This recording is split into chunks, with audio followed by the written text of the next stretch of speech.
Welcome back. It has been 15 years since the federal government awarded contracts for the construction of the multi-billion naira Kaduna Eastern Bypass Road.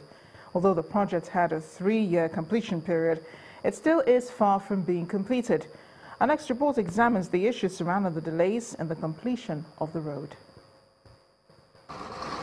This long stretch of road is the Eastern Bypass Road in Kaduna State. It's an alternative route meant to decongest the heavy traffic often experienced in the city center and to facilitate free movement for motorists traveling from Abuja to other parts of the north. The contract for the construction of the 48-kilometer road was awarded on November the 24th, 2002 to a local construction firm at the cost of 16 billion naira and with a completion period of 3 years. 15 years down the line, only about 16 kilometers, representing about 30% of the job has been completed, despite the upward review of the contract sum by the federal government to 38 billion naira in February this year. Sometimes they are not coming every day, quite sure. Because some distant workers must say they are complaining that no things of works. Work may have commenced at the site, but the residents aren't pleased with the pace. I want government to still try about the road so that it will be able to complete it. The heavy influx of vehicular movement through the Nnamdi Azikiwe Western Bypass, the only link between states in the northwest and the federal capital, has led to the deterioration of the road.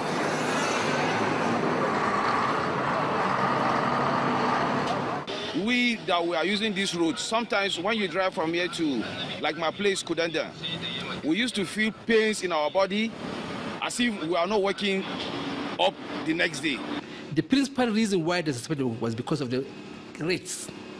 The rates they are using until now, 2017, was 2002, when petrol was 25 naira per liter. And road considered principally petroleum products. So these are the principal things why they have suspended them for some time. Now that problem has been addressed. So we don't expect any delays from them at all. When it's finally ready, the road is expected to effectively connect the northern region with the east and west, thereby boosting both national and interstate trade flows. The emergence of the former secretary to the Anambra State government, Mr. Oseloka Obaze, as the candidate of the People's Democratic Party is still generating controversy. This time, one of the aspirants in the race for the ticket of the party, Mr. Ifeanyi Uba, says he will be challenging the candidature of Mr. Obaze in court, as he argued that the PDP candidate is not qualified to be the party's flag bearer. Mr. Obaze told Channels Television that he was duly cleared by the leadership of the party to run in the race and he is willing to make peace with aggrieved members. Both men were guests on our political program, Sunday Politics. He had a media interview.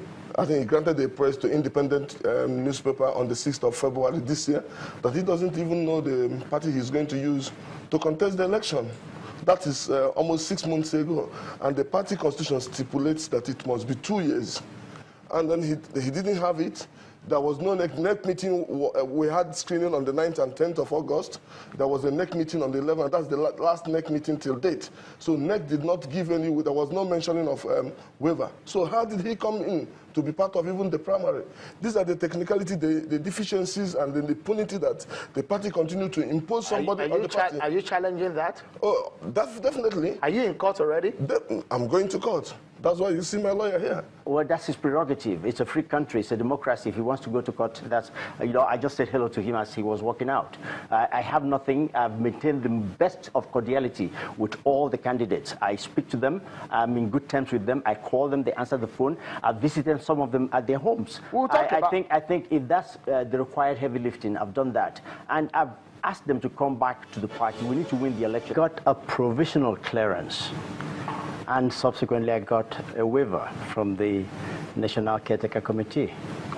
Is it the National Caretaker Committee that gives the waiver or the neck of the party? The National Caretaker Committee is the neck. No, neck is different from the caretaker. Well, caretaker has a neck. You have the working committee, you have the national working committee, you have the neck that is the whole body. When they are not in full session, the working committee takes care of business. But the waiver was duly issued. Wife of the Anambra State Governor, Mrs. Ebele Obiano, is seeking the support of women in the state to endorse the re-election bid of the Governor, Willie Obiano, for a second term.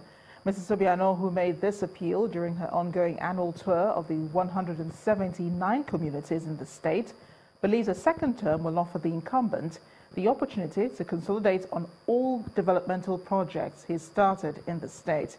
She also presented welfare items to over 2,000 women and children in Anambra. It's barely 2 months to the governorship election in Anambra State, and wife of the state governor, Ebele Obiano, is not leaving anything to chance as she continues her tour of the state.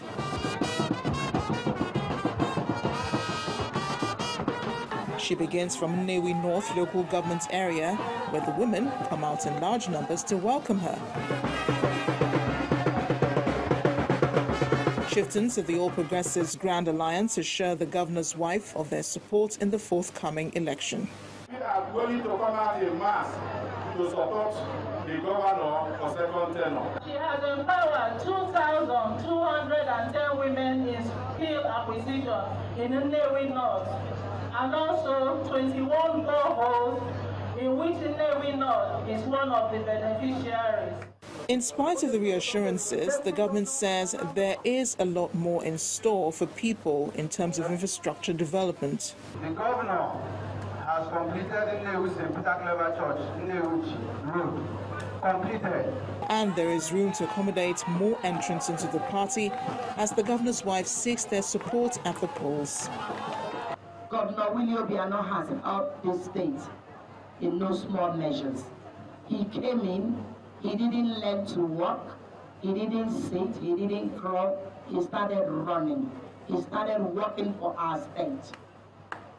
You all can attest to the fact that Willie Obiano has done so much. And he wasn't doing that because he wanted to go for second tenure. Oh no. He wanted to help his state. Mrs. Obiano also demonstrates her support for the women in the community as she offers gift items to about 2,000 women across Nnewi North, Nnewi South and Umweze in Anambra West local government areas. We love you to nurse us again for the next 4 years. We, the entire women of Nnewi South local government, unanimously believe our votes will count in the next election. Other areas visited by the governor's wife include Obaru, Ekwesigo and Ihiala local government areas, all in a bid to garner as much support as possible for the governor in the November 18th polls. In Delta State, there are over 100 active erosion and flood-ravaged sites currently under the threat of this phenomenal process. One of such communities is the Ubolu community in Oshimili North local government area of Delta State. Residents there are crying out to the government over its neglect of their community. The people are appealing to the state government to fix the erosion challenges they face and the only access road leading in and out of their community. Before erosion gets to a precarious situation where solutions appear impossible, there must have been imminent signs. Across the country, erosion has proven to be a major source of worry, eating up roads and destroying homes. Thousands have been left homeless. But one community in Delta State, South Nigeria, is not waiting for the worst to happen before crying out. Ubolu is a predominantly farming and trading community. The residents are alerting the government on the bad situation while it can still be controlled. Disfigured roads are a common sight, and with the rainy season, movement becomes unbearable.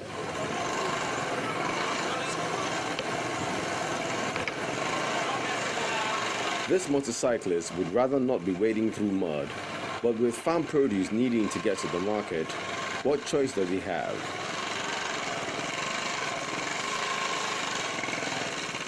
The experience on this road is terrible, very horrible. And the fact that even bike is very difficult for bike to ply the road. And this is the only road linking the other communities under this local government, that Oshimiri, not local government, to the headquarters at Akwibo. Right now, we can't go to the local government except we pass through Otulu. That's another local government entirely. So the road is completely impassable. The land is slowly splitting in two, a matter made worse with residents dumping their waste into the opening. Sacks are used as barricades to hold back the erosion and rain, but this stopgap can only do so much.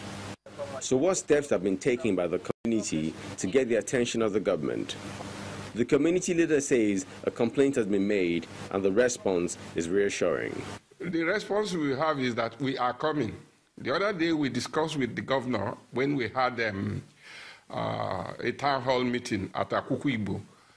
We mentioned this, particularly these are roads being washed away by erosion and the bad situation of the road. He even answered us in affirmative that he had gone through that road in its bad condition, that he will come to help us. The people have passed the ball to the government. It is now left to the authorities to react to the claim of inaction by putting things right and averting a disaster before it becomes unfixable. A series that began in 2013 has now turned into a movement to understand the mind of the male gender. Our review tonight shows how boys evolved to men through the eyes of one of their own.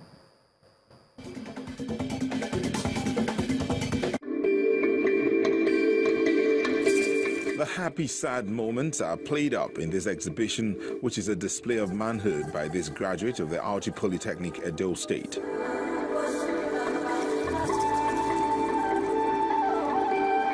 Emmanuel Isiwe looked at this same issue in his last solo exhibition in 2013, but felt he hadn't quite scratched the surface and decided to make it the headline for this show. The exhibition is very special, especially to the man, because it focuses on the male gender in such a manner that tends to highlight their importance both to the family and the society in a way that most artists tend not to have looked at it. From the mind of a collector that took notice of a showing that we had earlier in 2000, I and my wife here, this same place, and so I said I must repeat that thing that man said. I have to bring that thing down to this place again. For those that may not know the artist's subject, the curator Luciano Zegbu offers some clarity. He's not fixated on men. Women in colorful African fabrics and nature used to be his forte. But the need to tell the story of his life gave birth to the Man collection so people can get a clearer picture of what goes on in their minds. You realize that a lot of practitioners, artists in this case, they use women as muse. Oftentimes, women paint women, men paint women. But men don't paint men as much as women paint women.